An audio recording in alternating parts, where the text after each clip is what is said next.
ایمان میزاری اور ان کے خاوند 2 دن سے اسلام آباد ہائی کورٹ میں محصور ہو کر رہ گئے ہیں، کیونکہ باہر پولیس کھڑی ہے جو ان کو گرفتار کرنا چاہتی ہے۔ تو 2 دن سے دونوں میاں بیوی اندر ہی موجود ہیں۔ تصویریں آپ کے سامنے چل رہی ہیں۔ سونا اور کھانا پینا سب وہیں پر چل رہا ہے، اور ان کے ساتھ ایسا کیوں ہو رہا ہے؟ صرف اور صرف دوستو اس لیے کہ ISPR نے پریس کانفرنس میں ان کا ذکر کیا۔ اب سوشل میڈیا پر بہت باتیں چل رہی ہیں کہ ایمان میزاری کے بعد سہیل افریدی کی بھی باری ہے، کیونکہ ISPR نے پریس کانفرنس میں دونوں کو تنقید کا نشانہ بنایا تھا۔ اس لیے پہلے ایمان میزاری سے نمٹنے کے بعد اگلی باری کہا جا رہا ہے کہ سہیل افریدی کی ہوگی، اور ان کے ساتھ کیا کچھ کیا جا رہا ہے کچھ جھلکیاں آپ کے سامنے دوستو رکھتے ہیں کہ آج خیبر پختونخوا کے MPA ہیں، ان کے گھر پر دھماکہ کیوں ہوا ہے۔ اب یہاں پر دوستو ایمان میزاری اور ان کے خاوند نے کہا کہ پاکستان کو آپ نے کیا نارتھ کوریا بنانا ہے؟ کیا ایسے قانون لانے ہیں پاکستان میں کہ ہم اس پر بات ہی نہیں کر سکتے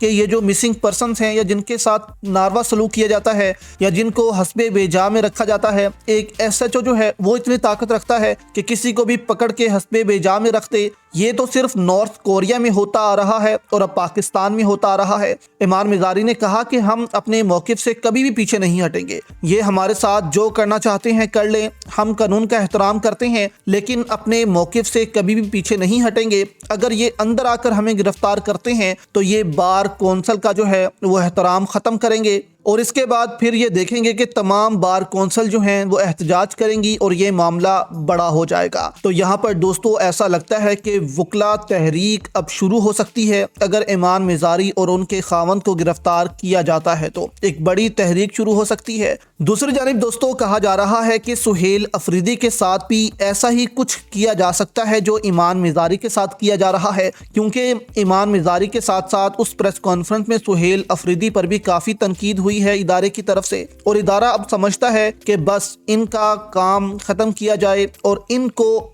گرفتار کیا جائے، کیونکہ یہ ریاست کے خلاف بہت زیادہ بول رہے ہیں۔ اب دوستو آپ یہ خبر دیکھیں کہ سوات میں صوبائی وزیر ہیں ڈاکٹر امجد خان، ان کے گھر پر آج صبح 6:08 پر ہینڈ گرنیڈ حملہ ہوا ہے۔ تخریبی حملے میں کوئی جانی نقصان نہیں ہوا، گھر جزوی طور پر نقصان پہنچا ہے، جس پر امجد خان نے کہا کہ میرے گھر پر ہینڈ گرنیڈ پھینک کر یہ سمجھ لیا گیا کہ میرے حوصلے پست ہو جائیں گے یا میری آواز خاموش ہو جائے گی، تو یہ غلط فہمی ہے۔ تو یہاں پر دوستو کہا جا رہا ہے کہ آہستہ آہستہ سہیل افریدی کے خلاف جو خیبر پختونخوا کے MPAs ہیں ان کو اکٹھا کیا جائے اور ان کو سہیل افریدی کے خلاف کیا جائے، تاکہ سہیل افریدی کی بھی حکومت خیبر پختونخوا سے ختم کر دی جائے۔ تو یہاں پر دوستو فیصلے ہو چکے ہیں کہ اب سہیل افریدی کو بھی نہیں چھوڑا جانا، اور سہیل افریدی کے خلاف بھی محاذ کھول کے رکھنا ہے، کیونکہ سہیل افریدی آپریشن کی راہ میں رکاوٹ بنے ہوئے ہیں۔